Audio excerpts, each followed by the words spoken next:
Hola chavos, nuevo tema, tenosinovitis de Kerbein, la clásica del reto de internet que hacían la desviación cubital con el dedo atrapado, el dedo gordo atrapado entre el segundo y tercer dedo y que algunos se lesionaban. Pues miren, aquí tenemos la apófisis tiroides del radio, aquí va el tendón del flexor corto y abductor largo del pulgar y por acá va el extensor largo del pulgar. Entre otras cuestiones ahí. Entonces, definición. Es la inflamación o estenosis de la vaina que rodea los tendones abductor largo del pulgar y el extensor corto del pulgar en la muñeca. Estos los tenemos, es el primer compartimiento extensor de la muñeca, entre estos. Miren. Aquí va el extensor cubital del carpo, que es el cubital posterior. Luego por aquí va el extensor común de los dedos. Si se fijan, estamos del lado equivocado, porque el extensor corto del pulgar va por aquí,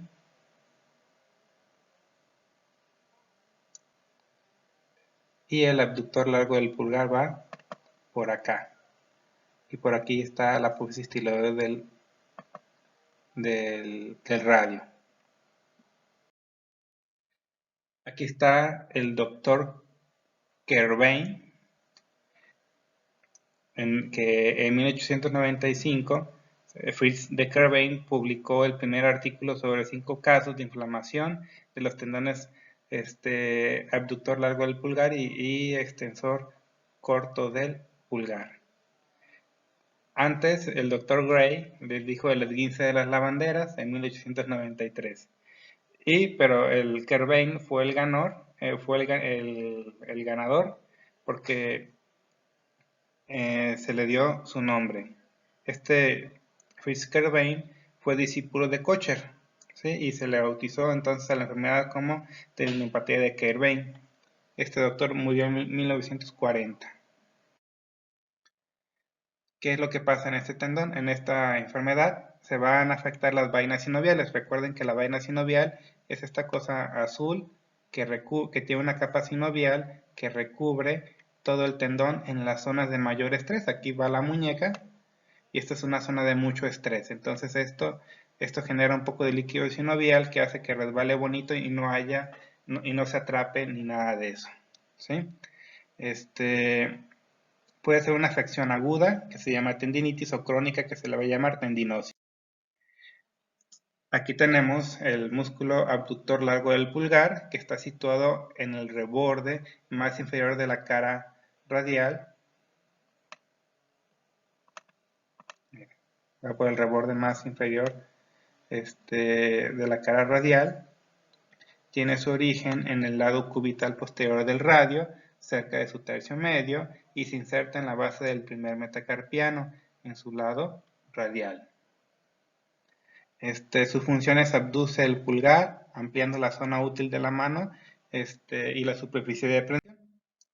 Luego tenemos el extensor corto del pulgar, que también va a llegar al primer metacarpiano, ¿sí? De hecho, dice aquí que llega hasta la primera falange del pulgar. Tiene su origen en la cara posterior del cúbito del radio. Este músculo se encuentra situado debajo del extensor común de los dedos en el dorso del antebrazo, y su tendón constituye el límite radial de la tabaquera anatómica. La función es extensión de la primera falange del pulgar. También ayuda a abducir la muñeca e individualiza las acciones de la primera y tercera falange del dedo pulgar. Tercer falange, pues es la falange distal. Recuerden que la falange media, en este caso la 2, no va a existir. Los movimientos de la muñeca ya los conocemos: flexión de 90 grados, extensión de 70 grados, desviación radial 25 grados, y la desviación cubital siempre es mayor que la radial, entre 30 y 45 grados. Entonces, aquí tenemos el primer compartimiento, que es el de la tabaquera anatómica, por donde pasa la apófisis tiroides. Bueno, aquí está la apófisis tiroides del radio, aquí. Este es el primer compartimiento. Y por aquí van a pasar el tendón extensor corto del pulgar, este de aquí, y el extensor, el abductor largo del pulgar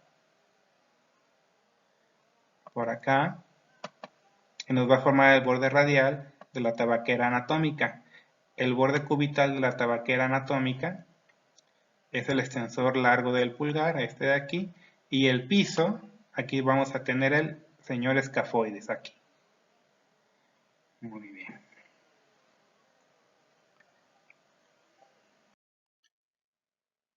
Este canal está techado por un retináculo que actúa como un fulcro para que puedan cambiar de dirección los tendones, y para favorecer el deslizamiento están cubiertos por una capa sinovial, como ya les comentaba.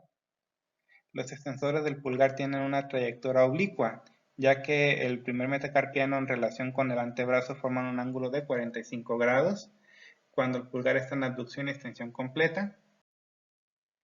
Y bueno, basta de anatomía. La etiopatogenia, ¿cómo se irrita? ¿Cómo se irritan estos tendones? ¿Cómo se llegan a inflamar? Bueno, pues es por una causa casi siempre mecánica, o una de sus causas son mecánicas, por la irritación de estas vainas sinoviales, por la fricción dentro del canal osteofibroso, sobre todo a un movimiento de flexoextensión repetitiva de la articulación trapecio-metacarpiana o una articulación radiocarpiana, al hacer mucha desviación radial o cubital. Pero también hay factores multifactoriales, como por ejemplo pueden ser estáticos, como el empleo de continuo de pinzas entre índice y pulgar, o dinámicos, cuando se usa de manera repetitiva la articulación trapecio-metacarpiana. Y el 25% pueden ser casos traumáticos, que nos van a ocasionar rotura de la fibra de colágeno, del retináculo extensor o de los propios tendones, que al cicatrizar pueden provocar una estenosis del canal porque quedan más gruesos ya cicatrizados.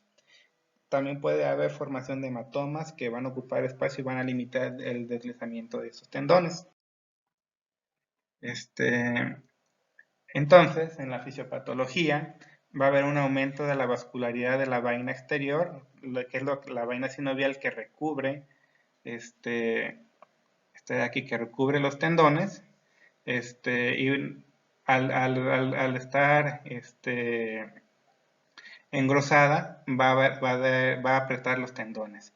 El líquido sinovial va a aumentar y se va a hacer espeso y se forman fibras filiformes que se adhieren a los tejidos adyacentes. Por la inflamación, todo se va a empezar a pegar.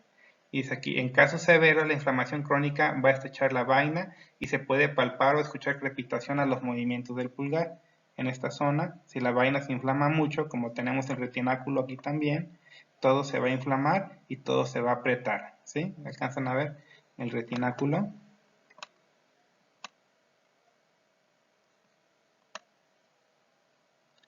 Y aquí va la vaina. Entonces, si aquí hay hematomas, si se aumenta la cantidad de líquido sinovial, si se empieza a nadar pegostes entre los tejidos adyacentes, al mover el pulgar se va a sentir aquí un crépito. Entonces, se puede afectar la zona de la polea, porque recuerden que aquí se forma un ángulo de 45 grados, que también funciona como polea. Esto hace que también se hipertrofie y haya más edema y fibrosis, aunque los tendones tienden a ser normales hasta etapas muy avanzadas. Entonces, ¿en quién se da más la tenosinovitis de Kerbein? Sobre todo más en mujeres en la cuarta y quinta década de la vida, que están haciendo alguna actividad laboral, sobre todo con la mano dominante, también por factores hormonales, sobre todo en embarazadas, o pacientes que tengan uso crónico de medicamentos que se llaman fluoroquinolonas, como el ciprofloxacino y ese tipo, o que tengan artritis reumatoide. Grupos de riesgo, ¿quiénes están más propensos a tener tenosinovitis de Kerbein? Pues personas que trabajan con uso de la computadora, sobre todo los capturistas, músicos, pianistas, guitarristas, los que practican el violín, los que practican deporte, golf, tenis, remos, madres, porque pues trabajan un chingo las mamás, o masajistas y fisioterapeutas. Aunque no es lo mismo, no se crean. Son totalmente diferentes los masajistas y los fisioterapeutas. También peones, albañiles, paleadores, ajustadores, torneros. Todas esas personas están en riesgo de tener tendinocinovitis de Carven por las actividades repetitivas sobre la unión trapecio-metacarpiana o desviación cubital y radial y flexoextensión de la muñeca. En el cuadro clínico pues vamos a encontrar un dolor mal localizado en el borde radial de la muñeca o de la mano que puede irradiarse inclusive al codo. Siempre va a haber una actividad desencadenante, sobre todo la pinza manual, y va a haber menos fuerza. Si el dolor se sigue avanzando, el dolor se hace constante, todo el tiempo está doliendo. Al inicio nada más duele al sobreesforzarse, luego al hacer las actividades laborales y ya después en casos severos hasta el reposo, hasta el estar descansando está molestando. Se puede sentir edema local sobre la apófisis tiroides del radio por el engrosamiento de la polea que se le llama signo de Frankon. Aquí mira, esto de aquí. Y al palpar o hacerse presión habrá dolor. El cuadro clínico también a veces te puede dar un dedo en gatillo porque se pueden formar estos chipotitos dentro de la vaina, en el tendón dentro de la vaina tendinosa y se pueden atrapar, te puede dar un dedo en gatillo. Inclusive, la irritación del nervio radial en su rama sensitiva que va por encima de la vaina se puede dar y te va a dar parestesias entre la zona entre el pulgar y el dedo índice.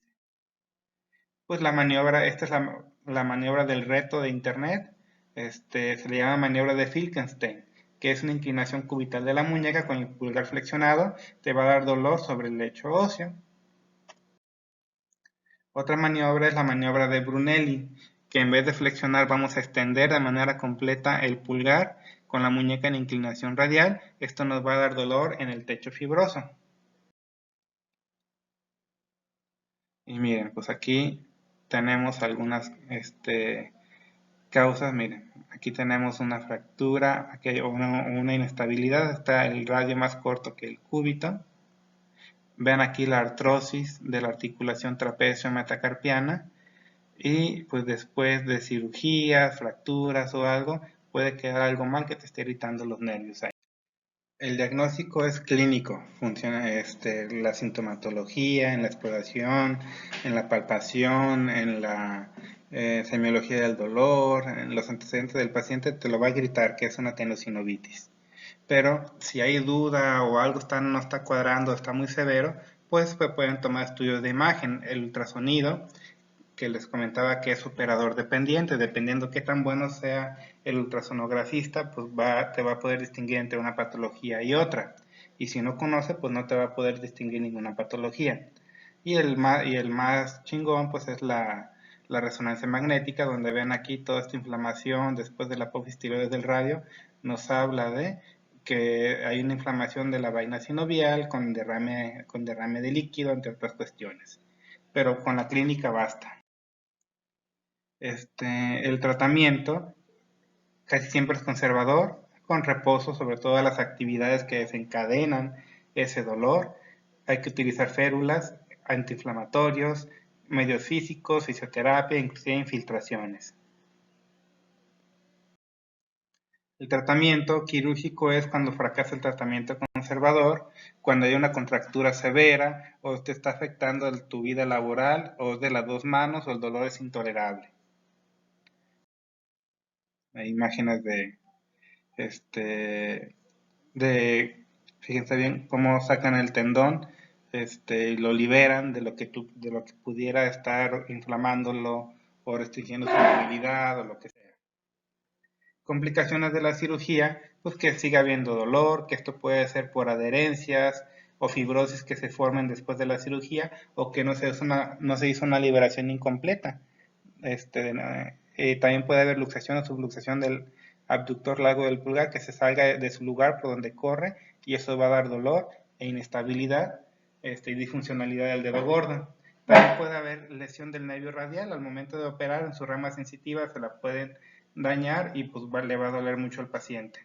Y puede haber inclusive lesión de la arteria radial, porque esa arteria pasa debajo de los tendones en la zona media de la tabaquera anatómica, lo bueno que es raro. Ejercicios, miren, se pueden hacer frente a un espejo. Frente a un espejo se pueden hacer de esta forma, estirando y doblando la mano, haciendo el signo de la O, haciendo estiramientos tendinosos, miren, estos son estiramientos tendinosos, haciendo abducción y aducción de los dedos, puños, etcétera. ¿Sí? Eso se pueden hay que enseñárselos para que los pacientes diarios los hagan en casa.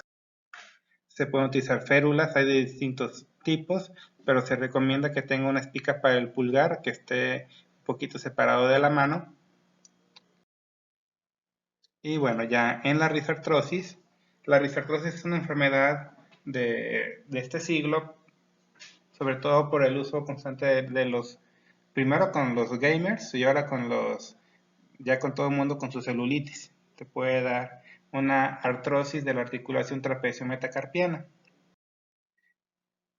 Pero hasta ahorita afecta más a las mujeres posmenopáusicas, hasta el 25% de los casos, se da de manera predominante en las mujeres, del 10 al 15 mujeres por cada hombre, y en estados avanzados da dolor, inestabilidad, deformación y pérdida de la movilidad.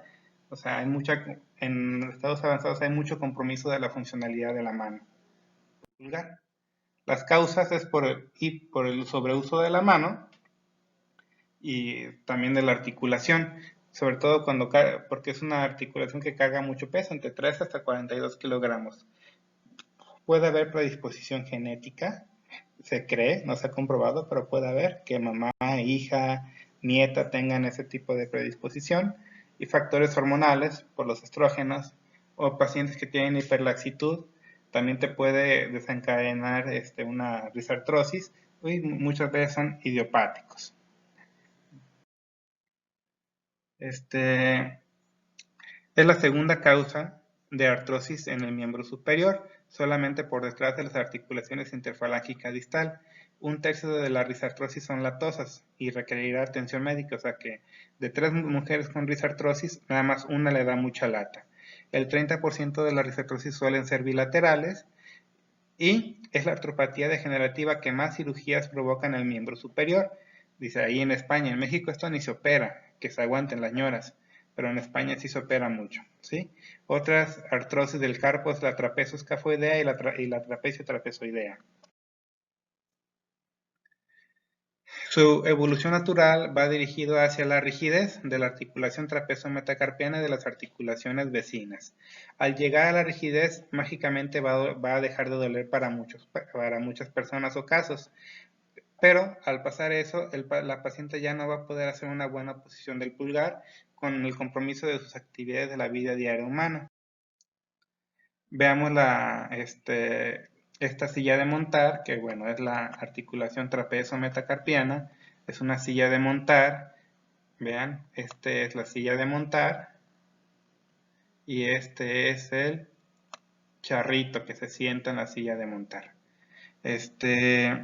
La superficie del trapecio es cóncava en sentido transversal y la del metacarpiano es cóncava en sentido dorsopalmar. Y nos da dos movimientos, 2 grados de libertad, flexión y extensión a través del eje central del trapecio y una abducción y aducción a través del eje dorsopalmar. Al realizar la posición del pulgar se realiza un movimiento de rotación alrededor del eje longitudinal axial que pasa por el primer metacarpiano, que solamente es posible al perder parte de la congruencia entre el trapecio y el primer metacarpiano. Esto nos puede dar mucho movimiento de posición o de pinza, nos va a facilitar la artrosis, porque háganse cuenta que en vez de hacerle movimiento así o así, hace una rotación y es lo que más desgasta. Entonces, les dice ahí, al realizar una posición se realiza un movimiento de rotación alrededor de un eje longitudinal axial que pasa por el primer metacarpiano, que solamente es posible al perder la congruencia. Se repitió, pero pues ya se chutaron mi error. Anatomía de esta articulación trapezo metacarpiana. Sus ligamentos son 16, que pueden ser dorsales o palmares o volares, como le quieran decir.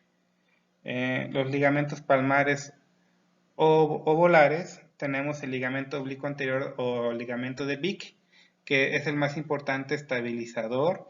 Es un ligamento intraarticular que va de la cara palmar del trapecio a la cara palmar del primer metacarpiano, como ligamento redondo de la cadera, pero no más que este sí sirve, y permite una movilidad, pero evita también la luxación de esta articulación.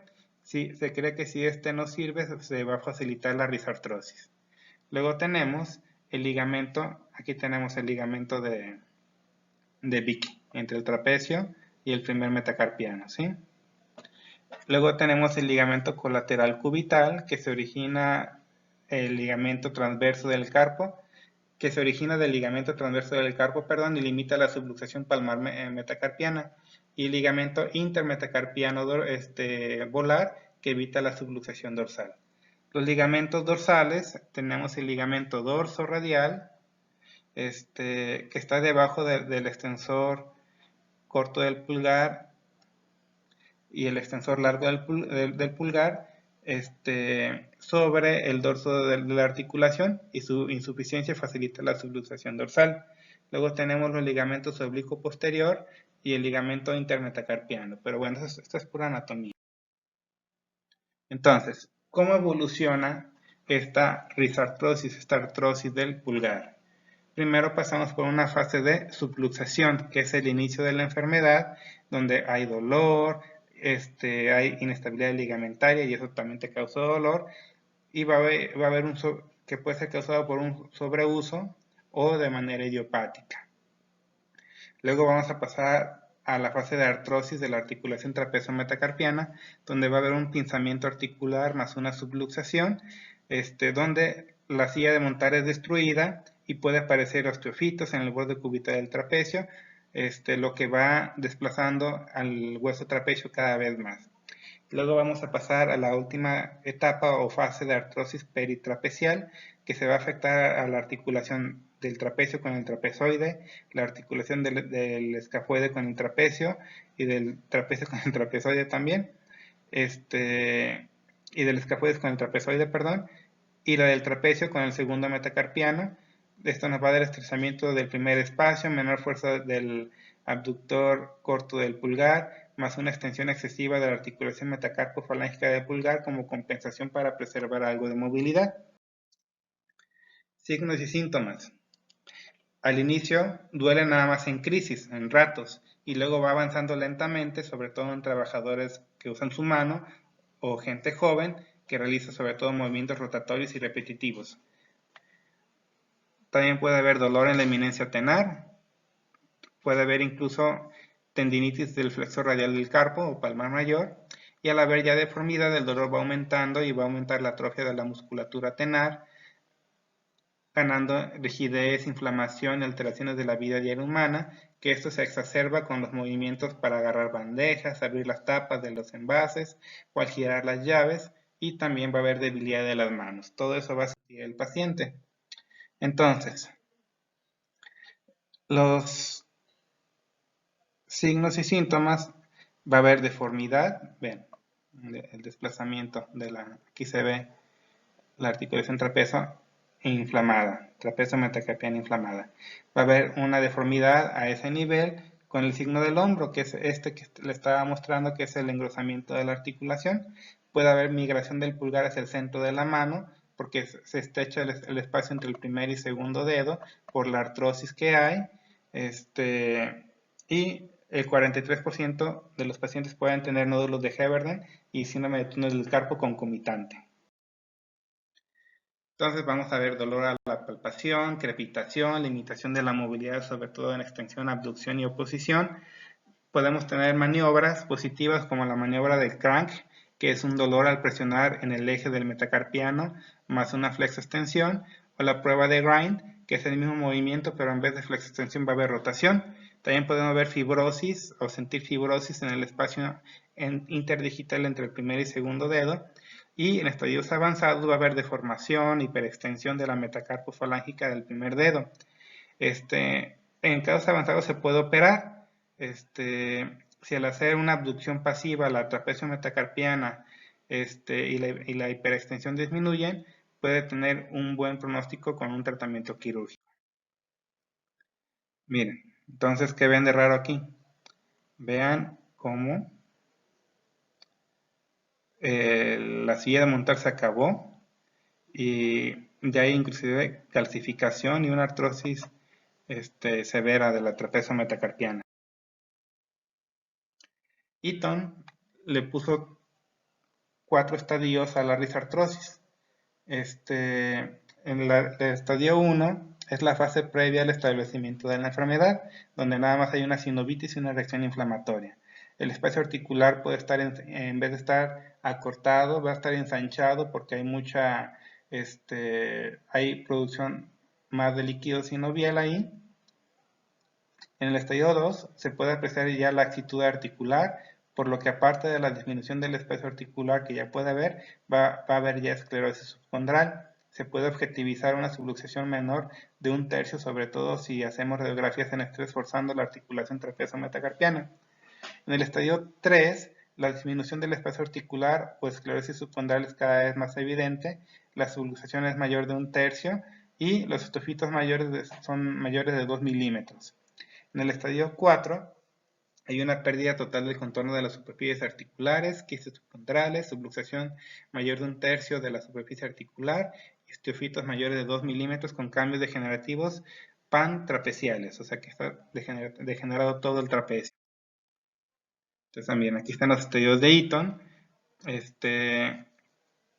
donde a veces puede haber una limitación del espacio o a veces puede estar ensanchado por el proceso inflamatorio.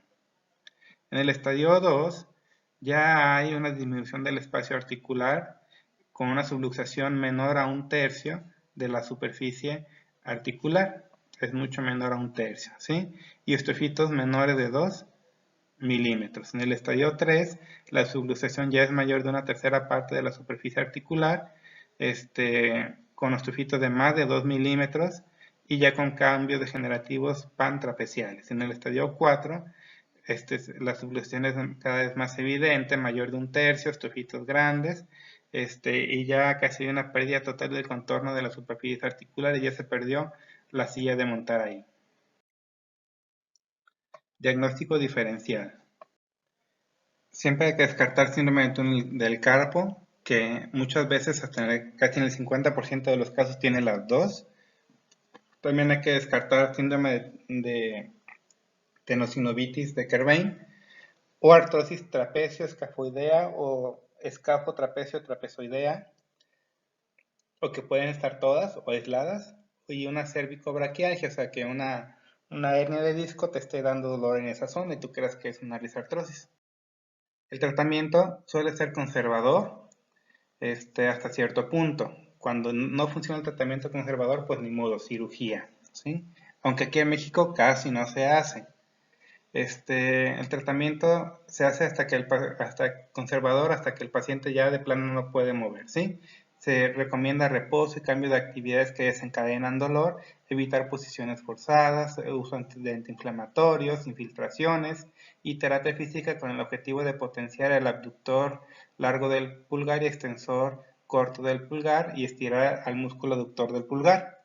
También se puede hacer uso de órtesis e inmovilizaciones, cuya función es estabilizar el primer metacarpiano, evitando que se vaya en aducción y subluxación del trapecio, del primer metacarpiano sobre el trapecio. Tiene que tener 30 grados de abducción y la interfalángica del pulgar debe estar libre, ¿sí? Pues miren, aquí están, de menos 30 grados de abducción y la interfalángica debe estar un poquito libre. Aquí les falló un poquito, pero de todas maneras sirve. El tratamiento quirúrgico, ahí está lo que se puede hacer según el estadio de Eaton en el que se encuentre. No me voy a meter a eso, pero bueno, en el estadio 1 son cirugías pequeñitas y en el estadio, sobre todo en el estadio 4, ya se pueden pensar en artroplastías, artrodesis, inclusive resección completa de ese hueso del trapecio. Miren, aquí están unas plastillas con un hemitendón del palmar mayor que tiene como objetivo fortalecer el ligamento oblicuo volar, el ligamento de Pick, y así habrá menos movimientos erráticos y cambios degenerativos. Aquí se ve cómo están haciendo una artroscopía de la articulación trapecio-metacarpiana, que es lo que van a hacer, limpiar toda la miércoles que hay por ahí para dejarlo limpiecito y que aguante un poquito más la paciente sin tanto dolor. Se puede hacer inclusive una osteotomía del primer metacarpiano para aliviar la contractura en aducción, y eso te va a ayudar al dolor. Miren cómo hay ya un desgaste aquí. Inclusive prótesis, aquí son raras de ver. Miren qué chingón está. Y en casos severos donde ya no se puede hacer mucho, pues artrodesis, donde pegan el trapecio. Miren, aquí está escafoides, lo alcanzan a ver, forma de barco invertido. Trapecio, lo que quedaba de trapecio está muy pequeñito y primer metacarpiano. Entonces, ¿qué hicieron? Agarraron esta cuñita, estos clavitos, esta plaquita y ¡pum! Se hacen uno solo. Hay una fijación entre el primer metacarpiano y el trapecio con agujas, tornillos de compresión o grapas, y esto te permite realizar trabajos de fuerza sin dificultad. Está indicada en pacientes que hacen trabajos manuales, pero esto va a hacer que la mano no se pueda poner plana sobre una superficie plana. También hay una limitación a la oposición con el cuarto dedo y a veces con el tercer dedo, como secuela de esta cirugía. Miren. Aquí está, aquí en vez de poner como una tipografía, pusieron una prótesis, una reducción abierta con fijación interna con una cadena en forma de T y varios tornillitos por ahí. Vean cómo se limita la oposición, entre otros movimientos. Consejos al paciente que tiene problemas de la articulación trapecio-metacarpiana. Se recomienda evitar el gesto de la pinza entre índice y pulgar. Hay que sujetar los objetos por debajo con las palmas de las manos y no por los lados. Hay que tratar de liberar las manos, no cargar excesivo peso con ellas, redistribuir el peso entre el antebrazo y el hombro, intentar no forzar el pulgar. Hay que cambiar los utensilios manuales por otros eléctricos como el exprimidor, la batidora, giradores de llaves, uso de lavavajillas en vez de lavar los platos, uso de secadora en vez de tender, reemplazar los picaportes que tienen que hacer pronosupinación por picaportes o manijas de palanca, utilizar utensilios ligeros hechos de plástico, de aluminio, que no estén pesados, realizar baños de las manos con agua caliente, incorporar un programa de ejercicios diarios de estiramiento, flexión y extensión para fortalecer la musculatura y mejorar la movilidad, y el uso adecuado de muñequeras y férulas de reposo nocturno. Bueno, el tratamiento después de una liberación de tenosinovitis de Kerbein, en los primeros 2 días, siempre recuerden que hay que dejar libre la interfalángica del pulgar y hay que aconsejar que se esté en movimiento todo el tejido blando, hasta donde lo permite el vendaje que le puso el cirujano. Hay que retirar el vendaje a los 2 días y comenzar el movimiento activo suave de la muñeca y el pulgar. De los 2 a los 14 días, la férula posquirúrgica se lleva por comodidad, pero hay que continuar quitándola para hacer ya un poquito de ejercicio, y a los 10 o 14, mientras se tolere, obviamente el paciente va a tener suturas ahí, hay que hacer movimientos con mucho cuidado, pero ya a las 2 semanas se quitan la sutura. Es normal que haya hipersensibilidad y parestesias en el punto de la incisión de la cicatriz y a nivel distal de la misma, sobre todo si se llevaron la rama sensitiva del nervio radial, y puede ser necesaria técnicas de Ruth para evitar la desensibilización.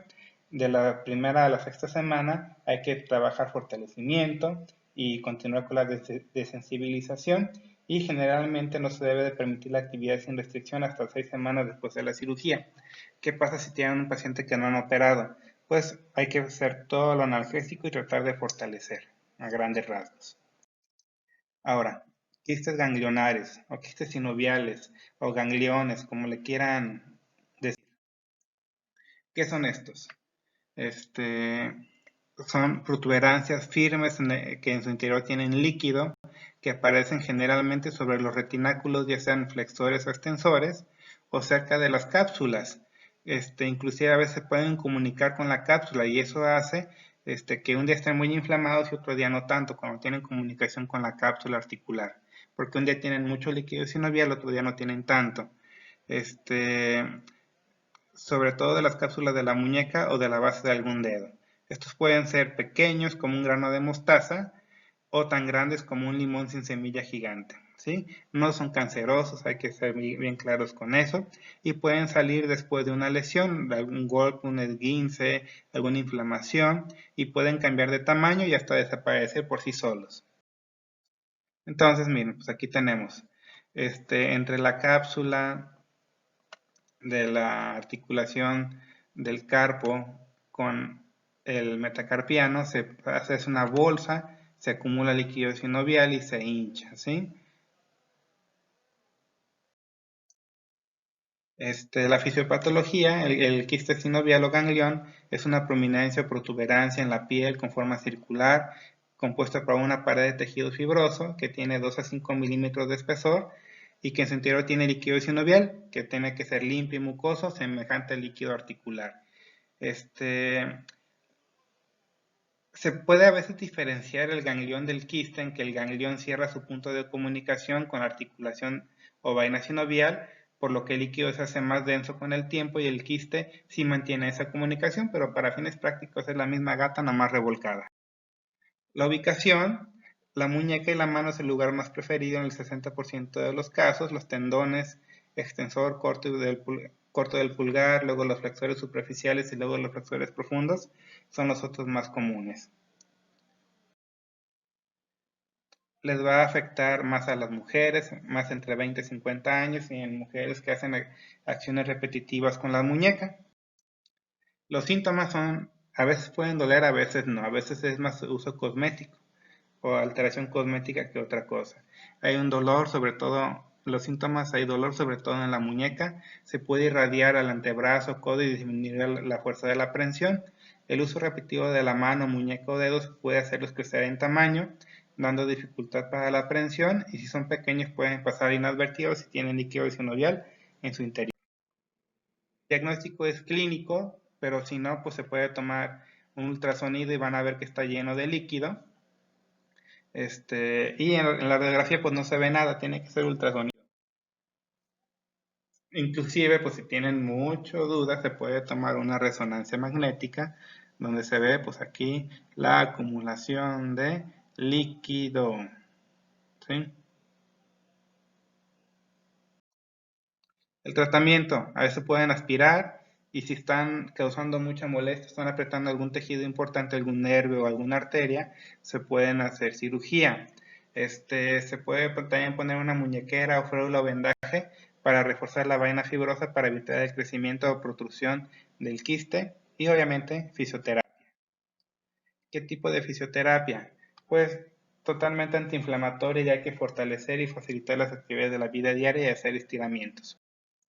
Síndromes de intersección en la muñeca. ¿Qué son los síndromes de intersección? Pues como su nombre lo dice, es como un crucero donde se cruzan algunos tendones entre sí. Les dice aquí bien claro, es una tenosinovitis estenosante, sobre todo en el segundo compartimiento dorsal de la muñeca. Se relaciona con deportes que implican una extensión repetitiva y una desviación radial de la muñeca, como esquí de nieve, o en pesas, en remo o todo lo que es raqueta. Es menos común que la tenosinovitis de Kerbein. El dolor es dorsal en la parte radial de la muñeca, un poco más proximal que el dolor de la tendinitis de Kerbein. Se produce en el antebrazo distal sobre donde se intersectan o cruzan los tendones del segundo compartimiento dorsal, que es el extensor radial largo o extensor es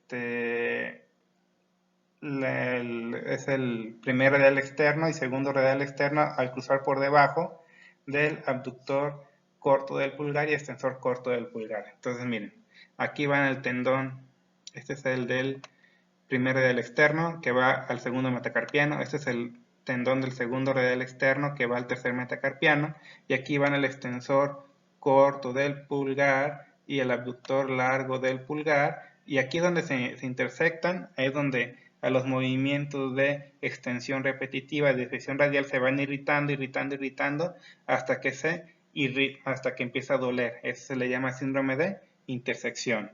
Al inicio dan dolor localizado, pero luego pueden evolucionar a una crepitación y se siente más o menos 4 centímetros aproximada al nivel de la muñeca. Eso es lo que lo diferencia de la tendinocinitis de Kerbein. Si bien están afectados los mismos dos tendones latosos, el extensor corto del pulgar y el abductor largo del pulgar, pero la afectación no es después del radio, es después de la posterior del radio, en la zona de la tabaquera anatómica. Aquí es el dolor de la tendinocinitis de Kerbein. Y el signo de intersección te lo va a dar 4 centímetros más o menos por acá. ¿Me doy a entender? Entonces, el tratamiento es conservador con reposo, antiinflamatorios, inmovilización, terapia física e infiltraciones. Y si no funciona, lo anterior, pues cuchillito, para separar los tendones y quitar adherencias y lo que haya por ahí. Ahí se ven la síndrome de los tendones, ya limpiecitos, y se acabó.